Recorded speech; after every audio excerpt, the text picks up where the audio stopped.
ସେଠି ପରିଚୟ ଦେବେ। ମୁଁ କୈଳାସ ସୁନ୍ଦର ସେନାପତି ଡିପିସି ମିଶନ ଶକ୍ତି କେନ୍ଦ୍ର।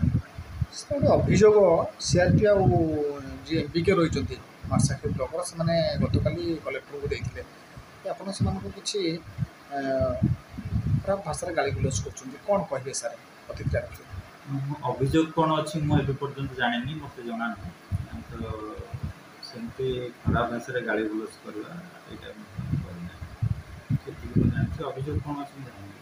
ଏଭଳି ଆଲିଗେସନ୍ ଲଗାଇବାର କାରଣ ତା ଭିତରେ କ'ଣ ରହିଛି? ଅଭିଯୋଗ କରିଛନ୍ତି କି ନାହିଁ ମୁଁ ଜାଣିନି, ଯେହେତୁ ମୁଁ କେମିତି କହିପାରିବି ଏଇଭଳିଆ ଲଗାଉଛି। ନା, ଅଭିଯୋଗ ହେଇଛି ଏବଂ ଆପଣଙ୍କୁ ମଧ୍ୟ ଖାଲି ଦାୟିତ୍ୱ ଯେଉଁ ଦାୟିତ୍ୱରେ ଥିଲେ ଆପଣ ସେ ଦାୟିତ୍ୱ ମଧ୍ୟ ଜିଲ୍ଲାପାଳ ଆପଣଙ୍କଠୁ କାଢ଼ି ନେଇ ଅନ୍ୟ ଲୋକଙ୍କୁ ଦେଇଛନ୍ତି। ହଁ, ସେଇଟା ଗୋଟେ ଅର୍ଡ଼ର ହେଇଛି କି ମୁଁ ଯେଉଁ ଆଡ଼ିସନାଲ୍ ଚାର୍ଜରେ ଥିଲି ଡିପିଏମ୍ ବୋଇଲେ ସେଇଟା କଲେକ୍ଟର ଡିସିସନ୍ ନେଇଛନ୍ତି, ଚିଠି ହେଇଛି, ସେ ଚାର୍ଜ ହ୍ୟାଣ୍ଡ ଓଭର ପ୍ରୋସେସ୍ ଏବେ କଣ୍ଟିନ୍ୟୁ ଅଛି। କିନ୍ତୁ କେଉଁଥିପାଇଁ ହେଇଛି ମୁଁ ଜାଣିନି। ସେଇ ଅଭିଯୋଗ ଆଧାରରେ ବେସ୍ କରିକି ହେଇପାରେ, କିନ୍ତୁ ମୁଁ ଜାଣିନି। କିନ୍ତୁ ଆମେ ଯାହା ସେଠି କାଲି ଶୁଣିଲୁ ଯାହା ବାଇଟ୍ ପ୍ରତିକ୍ରିୟାରେ କହୁଥିଲେ ଏମ୍ପିକେ ସାର୍ ମାନେ ସେ ଆପଣଙ୍କ ସିଧାସଳଖ ଅଭିଯୋଗ ଆଣୁଛନ୍ତି।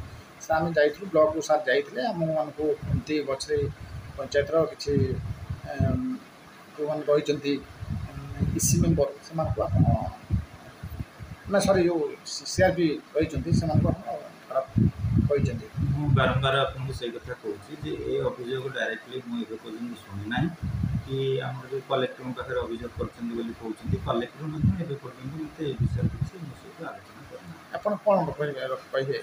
ନାଇଁ, ମୋର କିଛି କହିବାର ନାହିଁ, କାହିଁକି ମୁଁ ଜିଲ୍ଲାରେ କାମ କରୁଛି ସରକାରଙ୍କ ଅଧୀନରେ। କଲେକ୍ଟର ମୋର ରହୁଛନ୍ତି ହେଡ୍ ଅଫ୍ ଦ ଅଫିସ୍।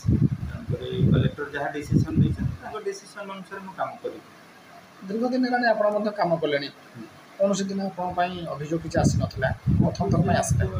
ଦେଖନ୍ତୁ, ଅଭିଯୋଗ ଆସିଛି ବୋଲି ମୁଁ ସେଇଥିପାଇଁ ପଚାରିଥିଲି ଅଭିଯୋଗ କ'ଣ ମୁଁ ଏବେ ପର୍ଯ୍ୟନ୍ତ ଜାଣିନି କି ମୋତେ ଅଥରିଟି ବି କହିନାହାନ୍ତି। ଏଇ ଅର୍ଡ଼ରଟା ଯେଉଁ ହେଇଛି ଅର୍ଡ଼ର କ'ଣ ପାଇଁ ହେଇଛି ମୁଁ ପଚାରିନି କି ମୋତେ କେହି କହିନାହାନ୍ତି କି ତା'ର କ୍ଲାରିଫିକେସନ୍ ଦେବା ପାଇଁ।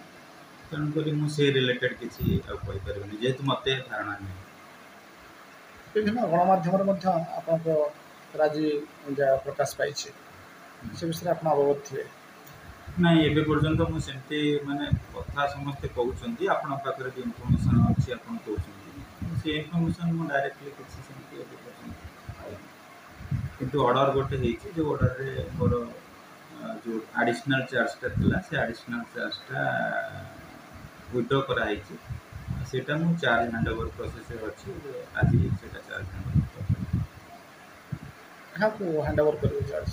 ଆମର ଯିଏ ଅଛନ୍ତି ଆଡ଼ିସନାଲ୍ ଇଓ ସାର୍। ସିଆର୍ପି ଏମ୍ପିକେ ସବୁ ରହିଛୁ, ସିଏ ବହୁତ କମ୍ ପାରିଶ୍ରମିକରେ ଆମେ ରହିଛୁ।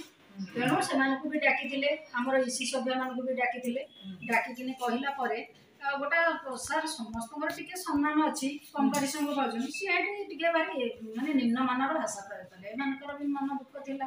ତାପରେ ବିଗତ ଏଇ ଗତ 22 ତାରିଖ ଦିନ ରାତିରେ 4ଟା 4:30ରେ ଯାଇକିନି ଗୋଟେ ଜିପିରେ ଯାହା ପ୍ରୋବ୍ଲେମ୍ ହେଇଛି ଆପଣମାନେ ରହିଲେ ସଲ୍ଭ ହେବନି। ଆମେ ସିଆର୍ପି ଏମ୍ପିକେ ଭୁଲ ତ ଆମ ଦ୍ୱାରା ନିଶ୍ଚୟ ଥିବ, ତାହେଲେ ସେଇଟାକୁ ଦୁଇ ପଟରୁ ବୁଝିକିନି ଆପଣ ଯଦି ସଲ୍ୟୁସନ୍ ବାହାର ନ କରିକିନି ଏମାନଙ୍କୁ ନିମ୍ନମାନର ଭାଷା ଟିକେ କରିଛନ୍ତି। ତେଣୁ ଏମାନେ ମାର୍ଶାଘାଇ ବ୍ଲକ ସାରା ସମସ୍ତେ ଯୋଡ଼ି ହେଇକିନି ସବୁ ସିଆର୍ପି ଏମ୍ପିକେ ନିଜର ଅପମାନ ଭାବି ଏଠିକି ଆସିଛନ୍ତି। ତେଣୁ ଆପଣ କ'ଣ ତାର ବିଚାର କରିବେ, ଆପଣଙ୍କୁ ଭରସା କରିକିନି ହିଁ ଆସିଛନ୍ତି।